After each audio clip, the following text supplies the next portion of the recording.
Leader of the Greens. Hear, hear. Thank you, Mr Speaker. Mr Speaker, when legendary fly fishing guide and author Greg French introduced Daniel Hackett to the daughter of Reg Hall and convinced her to sign over the licence for her father's historic hut at Lake Malbina in the World Heritage Area, both Greg and the Hall family were deceived about Mr Hackett's intentions for Reg Hall's hut and the island on which it sits.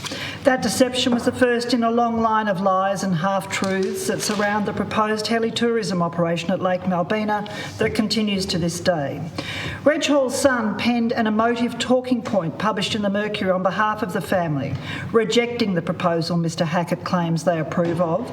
The very first sentence of that piece portrays the family's stress, something close to grief. He says, "I write in sadness about the planned destruction of the vision of my late father, Greg Hall, who helped to nurture the wilderness of Tasmania. My father died in 1981. As his only son, I know that if he were alive today, he'd be appalled by the plans to expropriate Hall's Island, the island home used by fellow bushwalkers, for an eco-tourism venture that includes 240 helicopter flights a year over the Tasmanian wilderness. I ask both the federal and Tasmanian governments take into account the vision of Reg Hall for this pristine speck on the world map and refuse permission for the proposal that's currently before you." Hear, hear. Mr Speaker, to this day, Daniel Hackett claims he has the support of Reg Hall's family. He does not. He deceived them in acquiring the licence by not disclosing his intentions for an exclusive heli-tourism operation that will lock out everyday Tasmanians, bushwalkers and anglers who live the simple vision Reg Hall mapped out for Lake Malbina. As recently as last week, Minister Petrusma made misleading statements about the original licence Reg Hall had over the hut and the status of the current exclusive possession lease over the entire island. The Minister knows full well Reg Hall only had a licence over the 35 square metre hut that welcomed bushwalkers for decades. Hackett has been gifted by the Liberals the entire island under a secretly signed lease for a peppercorn rent. Mr Speaker, fast forward to the latest state-sanctioned deception. Right to information documents include a letter signed by the Director of DPIPWI to Daniel Hackett. This was the third letter of extension to the lease and differed from the first two in that this letter very clearly stated in relation to extending the time frame for, quote, practical completion, end quote, date may not be extended beyond 1 December 2022, end quote. In this context, that the date may not be extended, it is clearly stating that this is the last chance to proceed with this atrocious development. Yet on the 6th of June at the estimates table, Mr Speaker, details of a new deed were confirmed by Minister Petrusma. It extends the time frame as far as the Minister and proponents want to make it. This is heartbreaking to the thousands of Tasmanians who oppose this development and to the Hall family. But here's the issue.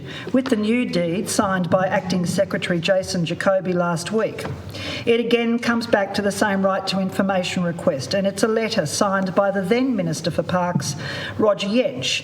In this letter, Mr Yench is responding to a request from the heli-tourism proponent, Mr Hackett, to remove a specific clause from the lease. The Minister responds and says, quote, "I've taken advice on this matter. It is the government's position that the removal of the requested clause will not, in its own right, provide you with the ability to proceed with construction as asserted. In any event, I have given consideration to your request and determined that it is not appropriate to remove the clause." End quote from Mr Yench. The Minister said that removal of the clause is not appropriate. The Minister says that they formed this view from advice, presumably advice from Crown Law. So why, Mr Speaker, on the 6th of June this year, in a deed of variation to Mr Hackett's lease, did Mr Jacoby sign off on a removal of that exact clause from the lease? The Minister had stated in writing it's not appropriate to remove that clause.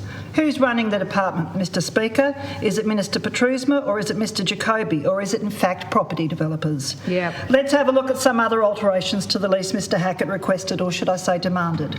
Removal of the word hut. New huts are prohibited from this part of the World Heritage Area, and rightly so. Throughout the park's endorsed reserve activity assessment, the proposal is referred to as involving huts multiple times. The proponent's original application used the word hut.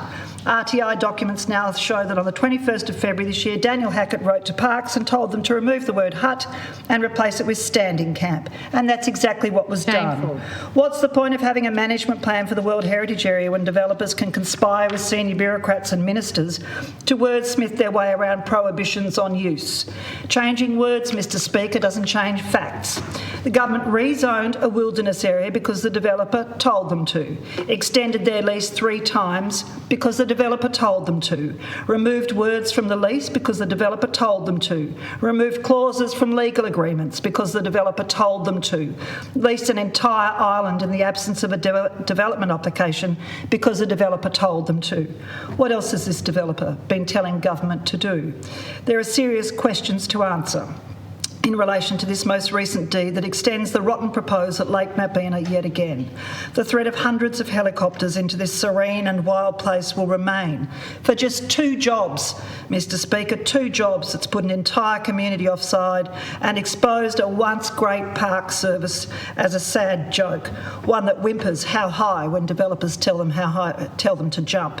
There needs to be a root and branch review of how this new deed came to be and why it was effectively written by the developer and signed by the head of Parks and Wildlife Service. History will not be kind to anyone who hitched their wagon to this dodgy proposal, because those who oppose it won't go away, Mr Speaker. They understand Reg Hall's vision and they won't be deceived again. Hear, hear.